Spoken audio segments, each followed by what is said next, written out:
it's when those ebb and flows start getting much larger. So, drought, higher levels of flooding, that we begin to be concerned about water quality because the infrastructure that we have in place may not be adaptable to those fluctuations.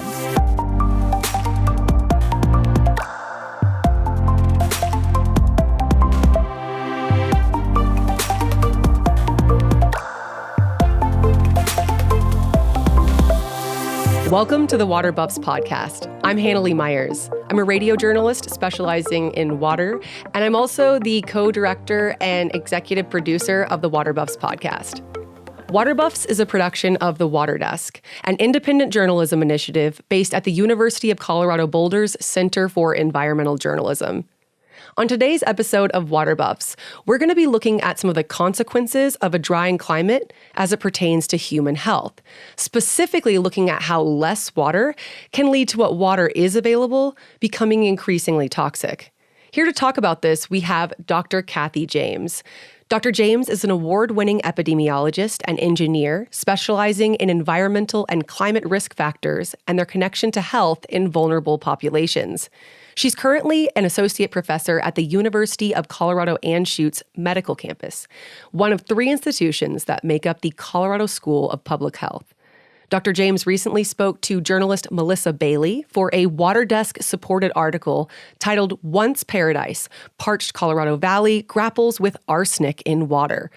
The article, originally published in KFF Health News, centered around Dr. James's community-based research projects, investigating exposure to metals, specifically a rise in carcinogenic arsenic in drinking water in Colorado's drought-stricken San Luis Valley.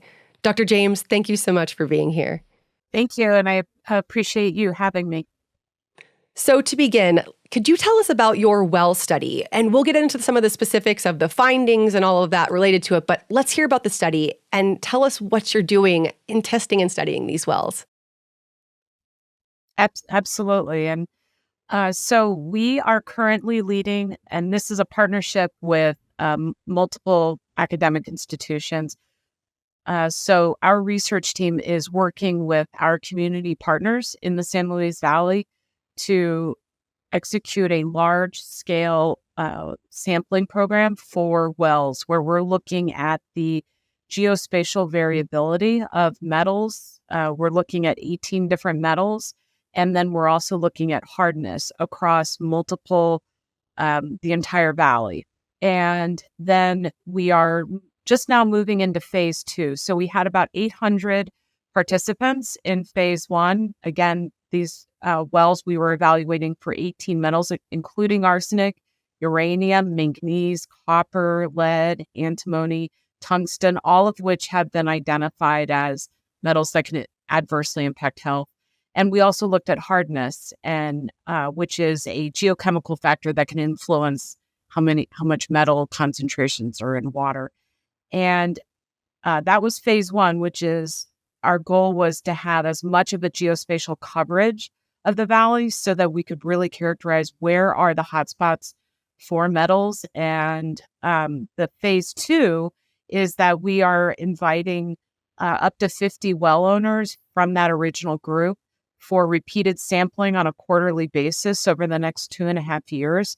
And then we're also going to be measuring the same metals and hardness that we did before, but then also pH and dissolved oxygen. We're also going to be evaluating various isotopes, and including hydrogen, oxygen, but then also looking at carbon-14 and tritium, because we're going to look at the age of the water to identify and supplement current data that's also being collected by the state and local organizations, because evaluating the age of the water also evaluates the health of the aquifer. So the older the water, the greater concern there is for the water that's being drawn up through wells.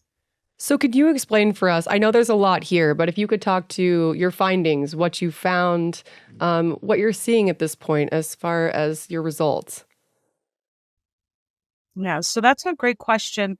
So specifically for this drought study, Our key findings so far is that there are pockets of wells that have elevated metals, and we've been actively interacting with community members that have any metal that's elevated at a concerning level.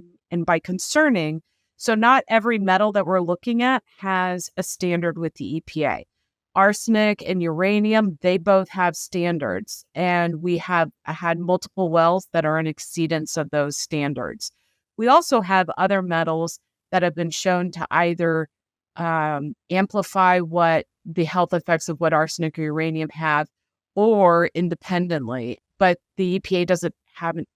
They either have what's called soft standards or they don't have a standard. And so we have been providing information to people who have elevated levels of those metals, information when their specific well is in exceedance of what we would expect to see in the San Luis Valley. So when it's above that average level. And there has been a couple of circumstances where wells were in such an exceeding level that we did offer them a filter as a way of reducing or mitigating that exposure. I wanted to shout out, we're partnering with CSU's engineering program, and then also Stanford, and then the University of Alabama, Birmingham are all part of this study. And the complement to this study is other work that we are currently doing in the San Luis Valley that I'm leading through other studies that are actively also monitoring wells, but then also investigating interventions in partnership with Arizona State University. We're looking at point of use filters that are low cost, sustainable, and can be utilized in these rural communities. So in Melissa Bailey's article, I know that your study was described as looking into how drought not only affects the quantity, but also the quality of water. And that description reminded me of some water coverage I'd done in the past where water managers had explained pollution and pollutants to me by saying that the secret to pollution is dilution. That essentially more water meant that those undesirable things in water were less of a problem. And when you had less water, those things became a bigger issue. Is that an oversimplification to apply to your work, or does that apply here in some way? It's part of it. So that is theoretically the aspect. If you have less water but the same amount of contaminants, you have a higher concentration. So, that's just tapping into your basic chemistry. However, when it comes to the mechanisms of drought specific to aquifer systems, it's not just about the quantity of water. What we see with drought is we also see changes in the geochemistry. So anaerobic versus aerobic conditions, and how the metals that are adsorbed to soil particles, how they interact with the water surfaces once we see these changes in geochemical conditions. Another factor that is related to drought that increases or can influence the amount of water and water quality is a phenomenon called subsidence. This was heavily seen in California, and so we've seen multiple newspaper articles and community interactions related to the fact that California seems to be sinking. And so what happens is as groundwater is drawn out at a rate where there's not a sufficient recharge, then the soil begins to settle in the former airspace where the water used to occupy. We are factoring in subsidence. We have a postdoc student who's actively working on a subsidence report. The community is also very interested in this because once subsidence occurs, then you can't recharge an aquifer. So we're looking at all of these different mechanisms for water, specific to water quality, and evaluating each of these mechanisms also allows us to identify paths for solutions. How do we may not be able to change the fact that there's a super drought occurring and aridification that is occurring, but what we can do is modify practices, identify where are the options for mitigating the impacts of drought by either changes in agricultural practices, changes in what wells are active and how much they draw, how deep they are, and then also if they're at a certain level with metals exposure, how do we provide households with point of use filters to mitigate that exposure? I see. Well, I know that the San Luis Valley since like 2002 has lost something like 1 million acre feet of water. And it sounds like what you're describing is that as those aquifers are depleted, it can kick into gear a lot of geological other issues that can be directly related to some of these rises in contaminants in wells. I'm specifically looking at the San Luis Valley. Can you explain why look at the San Luis Valley specifically? What is it about the San Luis Valley that makes it a good place to study this? Yeah, so the San Luis Valley is one of the richest and most historical communities in Colorado. It's home to the first incorporated town, San Luis. It's also home to all of the first water rights that were established in the state of Colorado. The people that live there are generational, with many having lived in the valley for 8, 9 generations as farmers.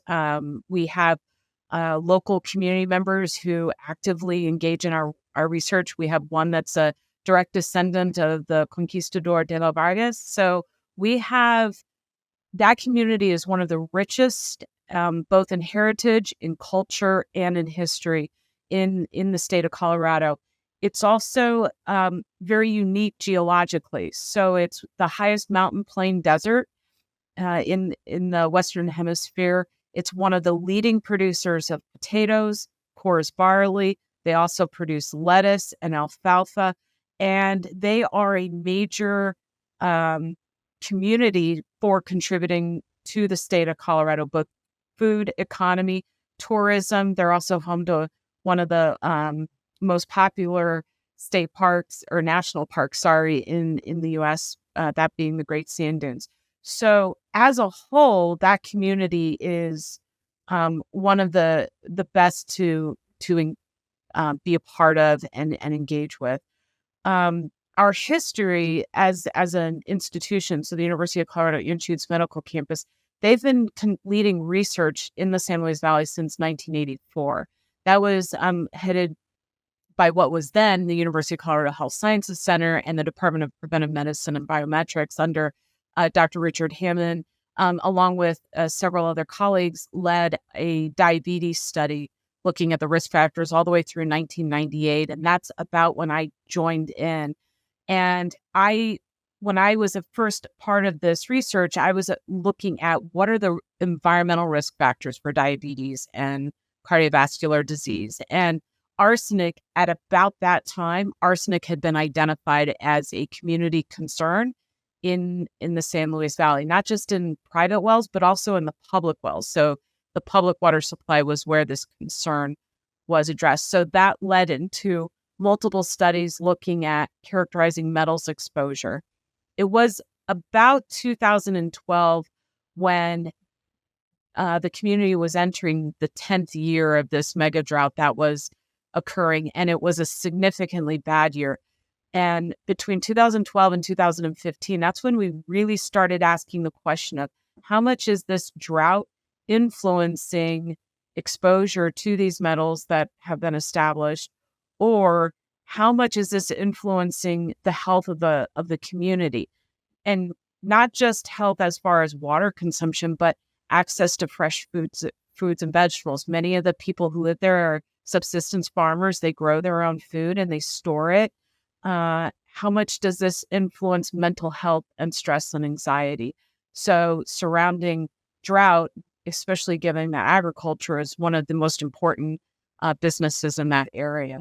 So it was a long evolution, and it was a very responsive evolution in the sense that we were actively working in the community as the drought was beginning. It started in 2002, but then as it began to proliferate and then become exacerbated by the increases in temperature And the biggest thing is the loss in snowpack. So within the community, they rely heavily, the aquifer recharges heavily from the snowpack because they get very little rain there. And so the snowpack is, it's more shallow. It's also darker. There's a lot of dust in the snowpack, and dirty snow melts really fast. So the snowpack is melting faster. It's melting earlier. And just those simple shifts can greatly alter the water rights system. So whose water rights are able to draw from the system based on how much snow is melting and how much of a flow there is. So it's a very complex, very important establishment that they have down there, and the community is very engaged. They're also highly informed. I talk with meet with farmers, and they know more about, in many ways, more about climate science surrounding snowpack and heat and water than many of your high academics. So.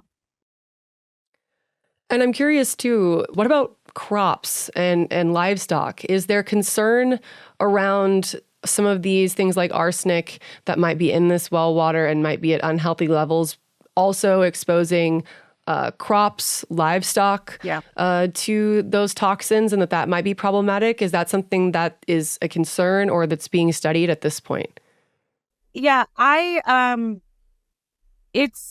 would probably say it's lower on the priority list of concerns.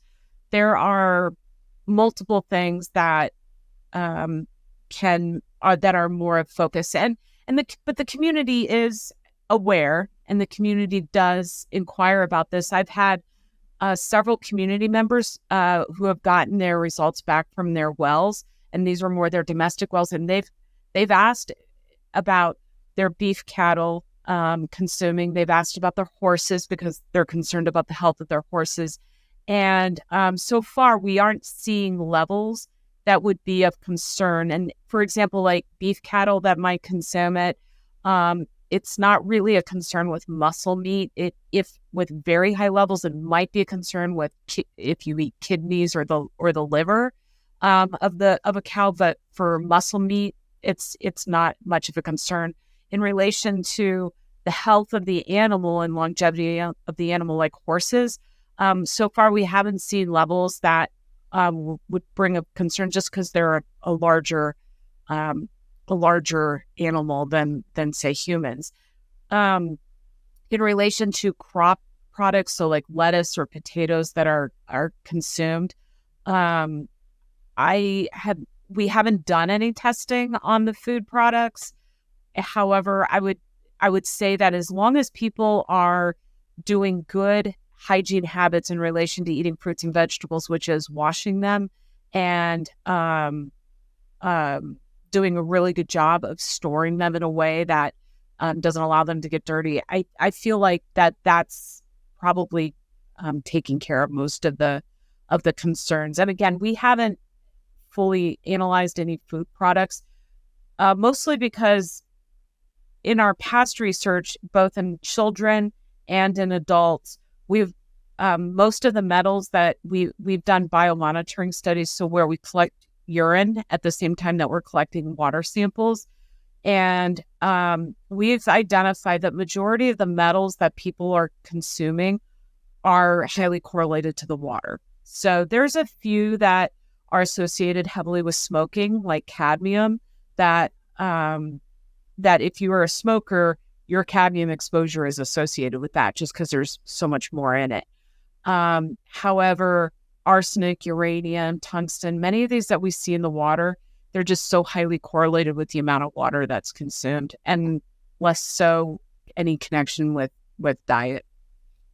And could you explain some of those, the health consequences that you're seeing associated with ingesting higher levels of arsenic or some of these other metals or substances that you're seeing in higher levels during drought times in well water? What are some of those health consequences specifically that you're seeing in humans from ingesting increased levels of these substances?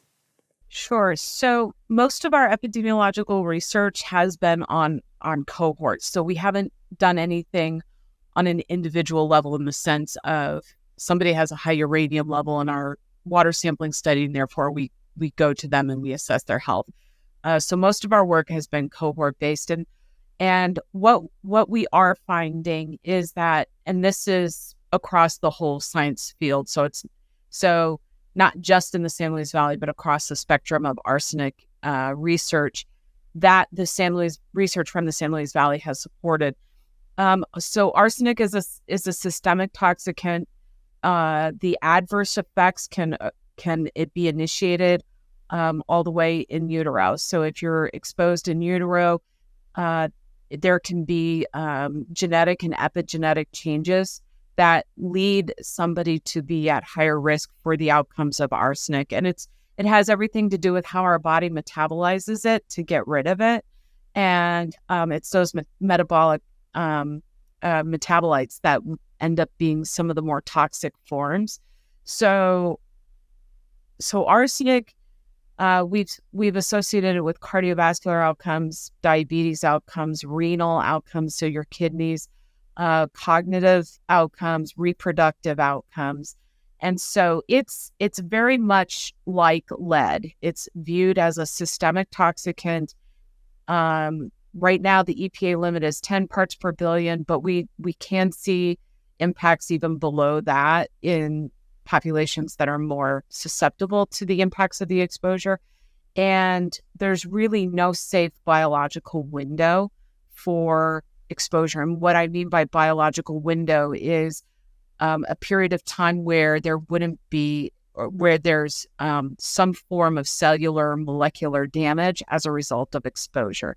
It can start all the way in utero and go all the way until you're 95. And arsenic, I know specifically being odorless and mostly tasteless. I know some people say there's a sweet taste to it, but even in low levels, that stuff is serious business. And if I'm not mistaken, your research was research that showed that low levels of arsenic is a serious thing, is a big deal. If I'm not mistaken, that was your work kind of pointing some of that out. Right. When we first started looking at the arsenic, the EPA standard was 50 parts per billion. That had been the standard since early 1930s, and even back then, what was like the public health practice, like for the federal government, even then they said it should be lower than 50. But it took decades to aggregate all the science in order for the federal government to lower the standard to 10 parts per billion, and it was during that time that we were executing our research that was one of the first to show that even the low levels that we see in the U.S., which is anywhere, low levels being like 10 to 100 parts per billion, that we are still seeing those systemic effects. There are areas of the world where the exposure levels are on the level of 1,000 parts per billion. So like in Bangladesh and certain areas of Southeast Asia. And I know you've referenced some of the other areas of study, other areas where this was looked at. I believe California, you said Mexico, Vietnam, areas where this has been researched as well. Anything about those other specific research areas and what they've found and what they're looking at that are worth mentioning here? Yeah, our colleague who's with USGS, Melissa Lombard, has led multiple studies, specifically looking at like large scale impacts of drought on arsenic levels and on the impacts of water quality, but looking on a much larger scale. So she'll look like countrywide and region wide, and so that's why you're seeing these great findings out of Vietnam and California.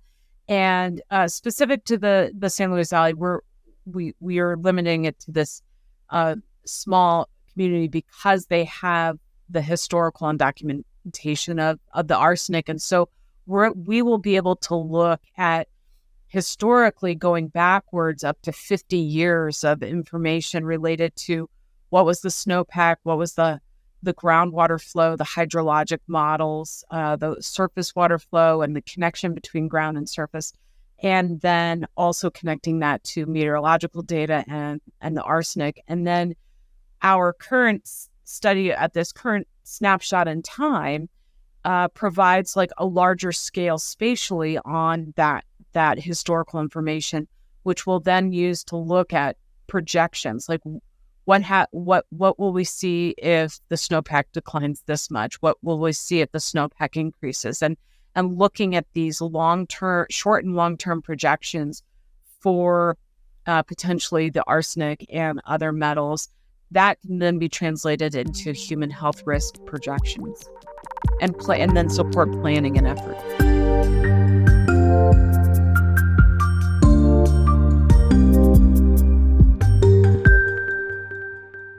This is Water Words, a fast explanation of a bit of water lingo. I'm Hannah Myers. Today's water word is hard water.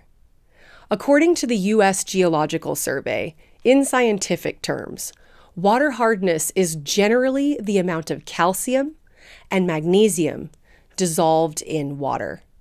In layman's terms, you may notice hard water when your hands get slimy after washing with water and soap, or drinking glasses get cloudy over time. So what causes hard water? Well, as water comes in contact with rocks and minerals, like limestone or dolomite, ions from those deposits, occasionally joined by dissolved metals, bicarbonates, and sulfates, absorb into the water, increasing the water's hardness. Water hardness is measured in grains per gallon, GPG, and about 85% of households in the United States, especially those in the Southwest and Upper Midwest, are in zones with some level of water hardness. Hard water has a variety of impacts on humans and the environment. For humans, the impacts are mostly financial. Hard water can have an unpleasant smell or taste and may dry out hair and skin. But according to the World Health Organization, it does not appear that there is any convincing evidence that hard water has adverse health effects on humans. In fact, some studies show that hard water may slightly boost healthy mineral intake. But hard water can damage fabrics, dishware, appliances, and pipes. So investing in a water softening system that could cost anywhere from $500 to $6,000 might be worth it. In nature, hard water can actually help fish and aquatic life by generally lowering the toxicity of metals and balancing water body pH. Here are some tips for dealing with hard water. Decreasing temperature settings on a hot water heater or a dishwasher will also decrease the amount of hard water buildup, as will occasionally rinsing anything that comes in contact with hard water with vinegar. And keep an eye out for mineral buildup in houseplants and gardens. So if you hear the term hard water and you think water that is high in minerals, probably calcium and magnesium, that although a safe and natural thing proves to be an expensive headache for humans, you're correctly imagining hard water. Now back to the Water Buffs podcast.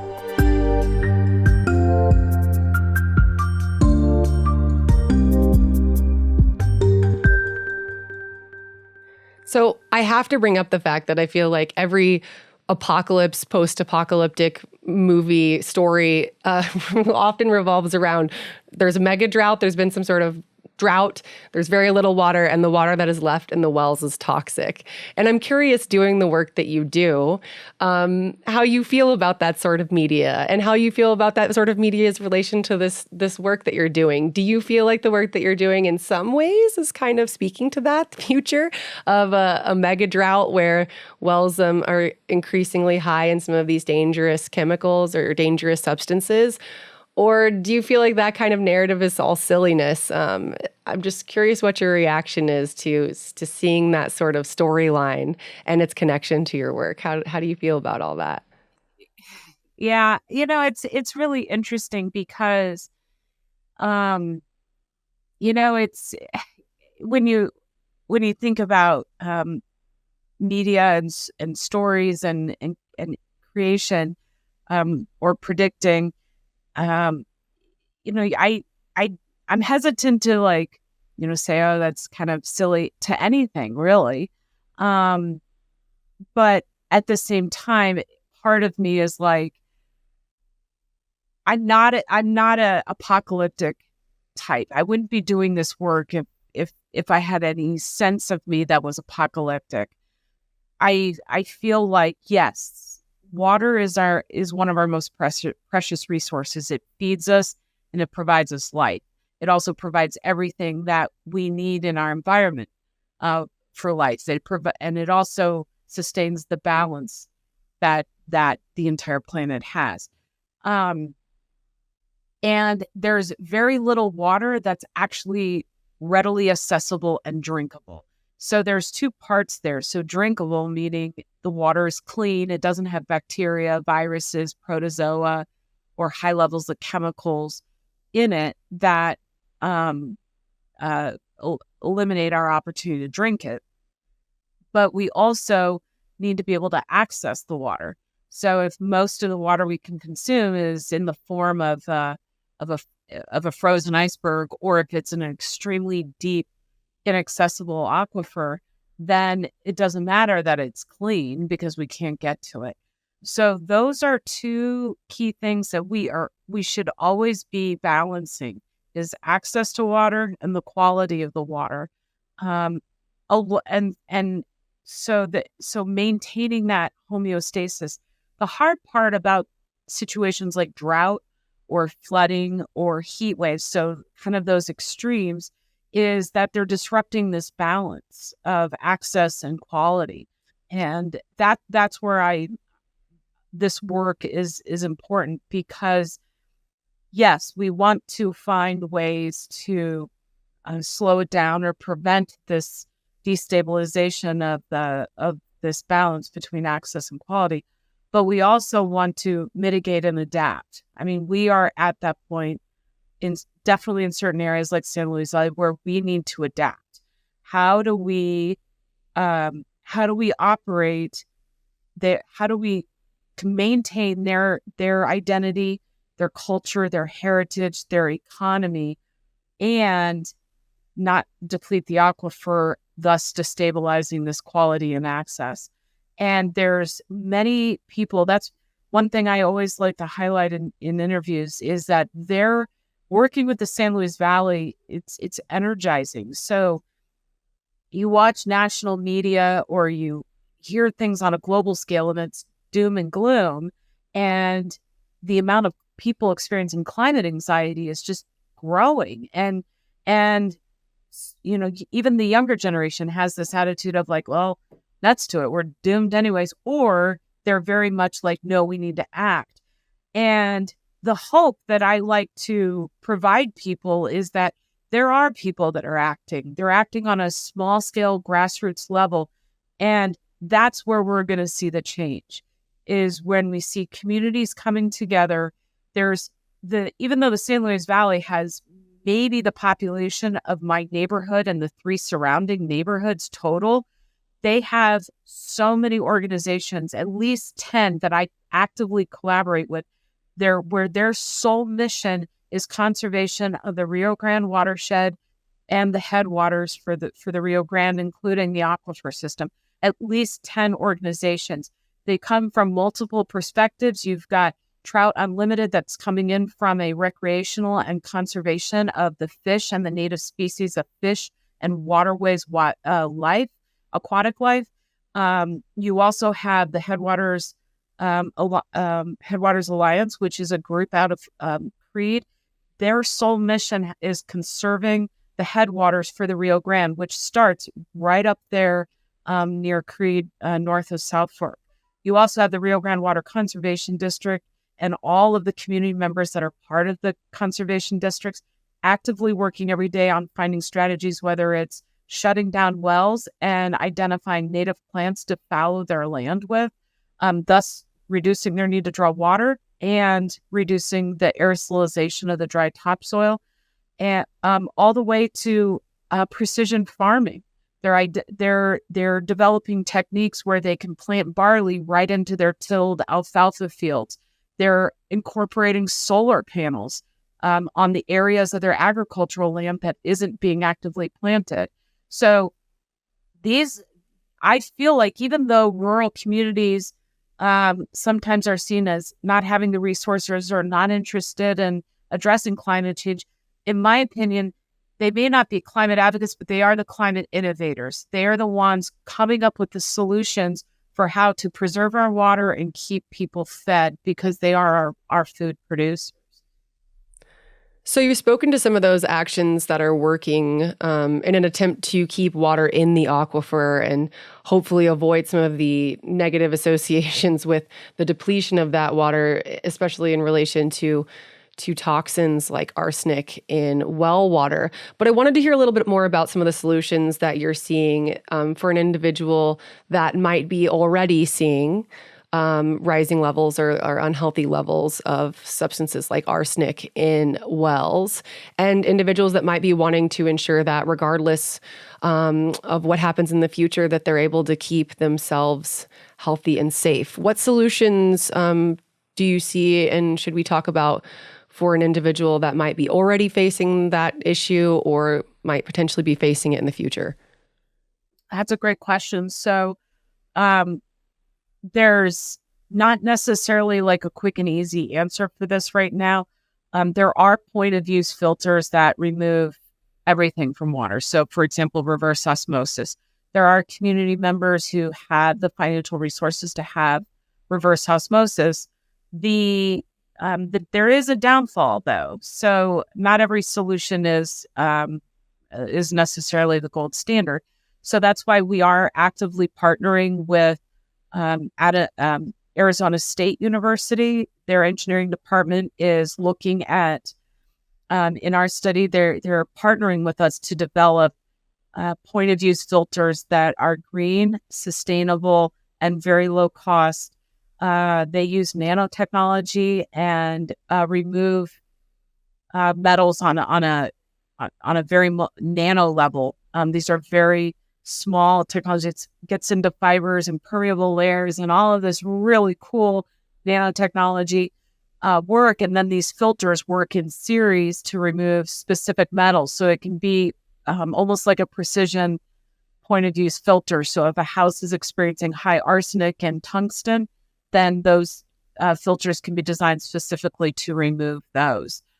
Same thing, if it's high in uranium, then they can be targeted to remove uranium. So this is evolving technology that is tangible, meaning this isn't 50 years down the line. This is technology that's being researched right now for eventual implementation into homes. That's the ideal, because you want to have a filter that removes the toxicant of concern, but you also want to have a filter that isn't going to drain monetary or time resources for the owner. And you also don't want draining water. So the one downfall to reverse osmosis is that you use water to get clean water. So the cheaper end reverse osmosis systems will use 4 gallons of water to create 1 gallon of drinkable water. Your higher end reverse osmosis, the ones that are around like 500 or 600, it's usually a 2-to-1 or a 1-to-1. But there is none that doesn't have some form of waste. And so when you're in a community where draw from the aquifer system is limited, you don't want to have a filter system that's going to be using water. So filters are a strong option, and there's multiple kinds of filters, not just reverse osmosis that have been explored. There's also exploration into precision drilling, like identifying the soil types and the geochemical conditions, the well depth that can influence the amount of metals. And that's part of the work that we're doing. We're looking to identify, are there areas that this is not a good area to drill for drinking, this is a good area to drill. So more of that infrastructure type planning. So it sounds like testing also, testing a well and testing it regularly would be advisable. But I also know that those water tests are not cheap, which is something that your research is trying to help with. Can you speak to that a little bit? Yeah, that's a fantastic point. So well water, private wells are not regulated by the EPA. So there's no mandate to test the quality, and it's really on the owner. So it's unfortunate because most people don't have the resources necessarily to test their wells and test regularly. And you bring up a great point. There is an importance in testing regularly because metal levels fluctuate all throughout the season. So they're less so during the snowmelt periods, higher during the drier periods in January and December. There's also changes in the geochemistry. This could be due to any changes in the topsoil, whether it's agrochemicals applied, tilling, or agricultural practice, or even development or construction. Anything that can disrupt that soil can also lead to a flux of metals. There are also certain metals that are heavily connected to the household infrastructure: copper, lead, nickel. These are associated with the types of piping. So you may test your well and see a high level of copper and then test it again 3 months later and it's nearly non-detectable. Well, that could have been due to some flush through the piping system that acidified the water, thus bringing off more copper into the water at that time. So having regular monitoring is important. This is what we're looking at as part of our phase 2 by having quarterly samples collected. And in many ways, having a monitoring program available for well owners to evaluate the quality of their water, not just with metals, but then if you have a shallow well, focusing on E. coli and other bacteria, but then also looking at agrochemicals that might be applied if you have a shallow well.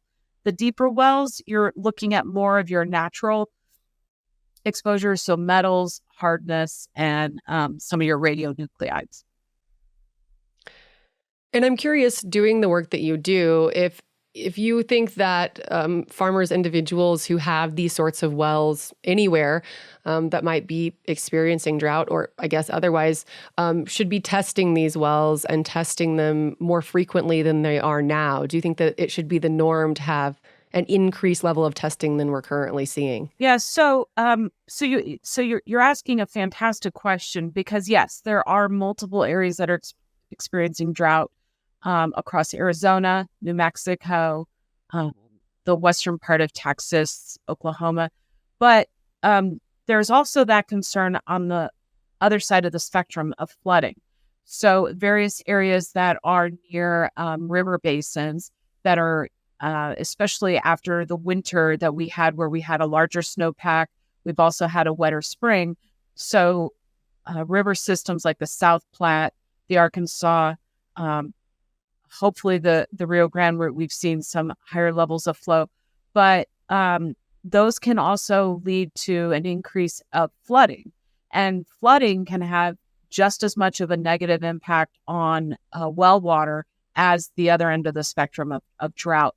So it's a balance. And so it kind of goes back to that key thing that I was saying of this homeostasis of, yes, we naturally experience the ebb and flow related to snowmelt, especially in the river systems that are supplied by snowmelt, or the rainy and monsoon seasons.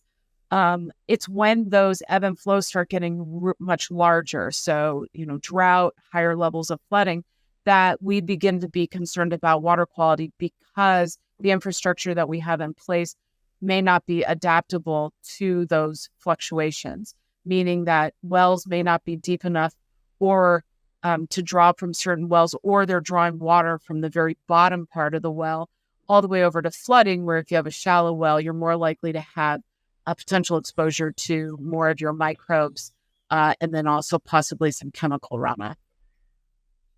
Interesting. That's really interesting to understand that, yeah, it seems like whether it be flooding, drought, lots of these climate-related issues can have adverse effects on well water. And And I'm sure testing and texting regularly would be something to help with that. But I can see how that in itself could cause a lot of anxiety. I mean, I know that drought has been directly correlated to higher rates of anxiety and depression and mental health issues in individuals. And actually, I'm curious if you feel like this specific issue of testing and being unsure if there are higher or rising or unhealthy levels of substances like arsenic in individuals' well water, if that's something that you feel like is directly negatively hurting individuals' mental health, and that's something that you're seeing in your work also as a side effect of this.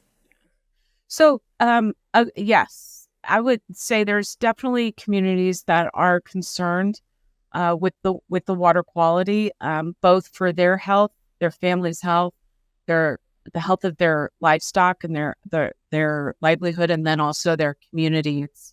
They're very connected as a community as far as total health of the community. I would probably say more of the anxiety though is surrounding the access to water, and being able to again go back to that point of when you have a high altitude desert that's predominantly an agrarian community, that livelihood is on water. And so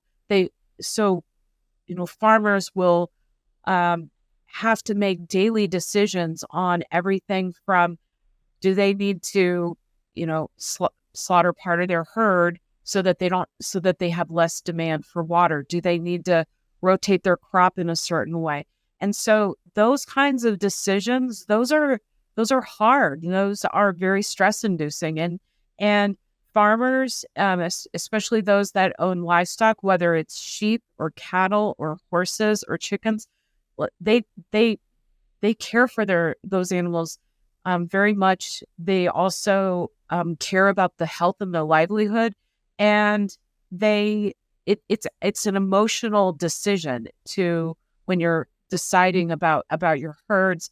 It's also an emotional decision when crop farmers decide to have to change the crop that they are growing and learn a whole new technique, buy new machinery, or if they go all the way as far as fallowing their land. This is their livelihood. This is their culture. This is everything that they've been doing, sometimes for 3 or 4 generations. And so that is where we're seeing a lot of the anxiety and stress. Many people obviously care about the water quality, especially in regards to children and or people who might be sick, so people who are more susceptible to exposure.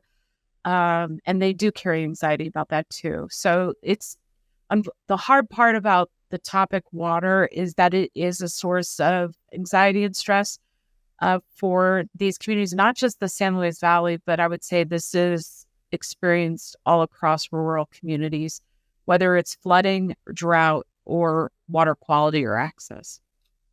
And you've mentioned how testing of these private wells really falls to the owners of the property and of those wells, that they're responsible for testing them, and that this is not water that's tested the same way that it would be in a city by government bodies. And so I'm curious what your thoughts are on, would you like to see more government involvement in testing these wells, or involvement in, I guess, monitoring them in some way, or ensuring that they're healthy and safe for the individuals that are drinking from them? What are your thoughts on that? So that's a great question. There are programs that communities can apply for, and the San Luis Valley has applied for a couple of them that offer well testing for well owners to evaluate metals or pesticides, whatever their strong interest is. So there are programs out there. They're limited. So there's certainly not the funding to look at every pesticide of concern. There's certainly not funding to test every well that might be interested. But there are programs that have been created in support of rural well owners. As far as regulation, I would probably say there should, would be great if there was more support and information, because if you provide the opportunity to have the knowledge of what's in your well, you also need to provide the options for if you find high levels. So in the research that we do, we're not, highlighting to everyone, oh, look, here's all the metals in your well, and then there's no options for you. We have options for people to mitigate exposure. So it's a careful balance of requiring or regulating or providing information, unless there's a way to also support the person once they receive that information. So no different than like a medical test. It's like, yes, screening and testing would be great for everyone, but if we find something, we have to be able to treat the patient or provide them with a way. So it's a very similar balance. And so when you think of a private well, that's the mitigation and any adaptations that they do to the well that ends up being on the well owner. So there's a balance there. At the same time, you don't want them unknowingly consuming high levels of a toxicant or E. coli or any other microbe. So it's a balance. Result that would have a hefty dollar sign associated with it. I can assume that could potentially be a fear with increased testing as well, that there might be a lot that comes along with that testing that might be difficult for individuals and communities. Yeah, it's definitely a fear. Well, I also wanted to ask, with all of the data and all the research and our focus on some of that stuff, are there stories that stand out to you, that anything that you would like to share? I know the human element is something that I know you don't always get to speak to as a scientist. So are there any personal stories or just descriptions doing your work that you'd like to share of what you're experiencing, boots on the ground, doing this work? Yeah, so I can't stress enough how much the community, one, they're highly engaged, they're highly knowledgeable, and they are innovators in finding the adaptations and mitigations necessary to maintain their livelihood, their culture, their heritage. And when you work with a community like that, it is very easy to flourish in the sense of identifying these innovations. And that's the key word that I like to stress about the communities is they really are innovators, because they're identifying small scale that can be translated into large scale, but they're identifying small scale solutions for their communities and implementing them and then maintaining them for long periods as a way of adapting to climate change. And it's the nice thing about it is that it's everyone in the community. It's regardless of whether or not they believe in climate change, whether or not they think it's human caused, whether or not they feel that climate is impacting health or not, whether workers are, regardless of how they view climate and climate change and climate stressors, they all agree on one thing, and they're all working towards one thing, and that is things are changing and we need to adapt, and we are working now. We are working as stewards of this land for our children and grandchildren. Every single farmer, every single community member that I meet with, within the conversation, they are at some point mentioning their children and their grandchildren. And so they are not just, in my opinion, some of the best innovators of how do we adapt and mitigate the climate stressors, but they're the true stewards of the land. So just and within their communities. Well, Dr. James, Kathy, anything else that you would like to add? Anything else that you'd like to say or add to the conversation? Yeah, I think I think one of the most important misconceptions or messages that I always like to encourage, and even with my own research assistants and my and students that I engage with, is that because they'll ask me, they're like, "Oh my goodness, how do you do this work? It's so every day on the news, there's another report, another study that's coming out just saying how much worse it is now."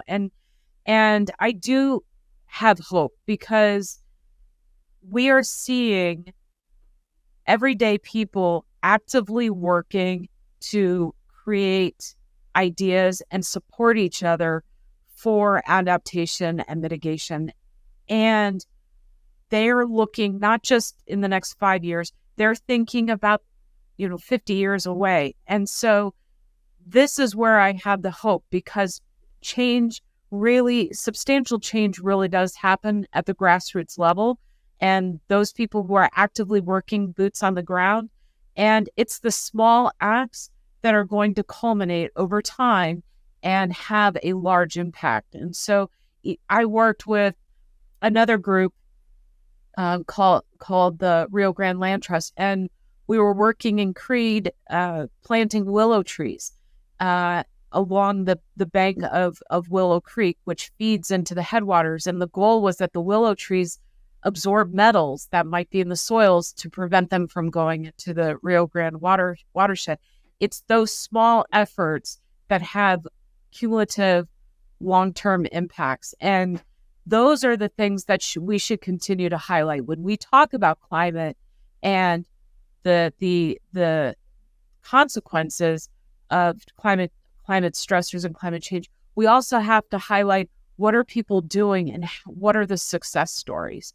So always having that positive message, because that tied to it or intertwined with the negative message being like trying to rally us, but these positive messages continuing to sustain our energy in combating the health of the impacts, but then also preserving the people's communities, their health, and their well-being. Well, it sounds like you're definitely taking that focus of your work in that study on, does drought affect not only the quantity but quality of water element, and some of the findings there, as alarming as they may be, as a piece of a puzzle looking towards a solution, right? The knowledge is power route versus the looking at as a flag of the doom to come or the apocalypse to come. I like seeing that as the knowledge is power, a puzzle piece, and finding that solution. So we thank you for your work, and we also very much thank you for taking the time to come on the show today. Thank you, and thank you all for continuing to highlight the important work that our communities in Colorado are doing. Absolutely. And a reminder to our listeners and viewers that you can catch the Water Buffs podcast in video form on YouTube and Vimeo, or you can catch it in audio form wherever you get your podcasts. And another special thanks to Melissa Bailey for her excellent work on that Water Buffs supported piece, which you can find just about anywhere now. Just search for the title, which is Once Paradise, Parched Colorado Valley Grapples with Arsenic in Water. And again, we were speaking with Dr. James, who is an award-winning epidemiologist and engineer specializing in environmental and climate risk factors and their connection to health. Dr. James, thank you again so much for your time, and thanks to our viewers and listeners. We'll catch you next time.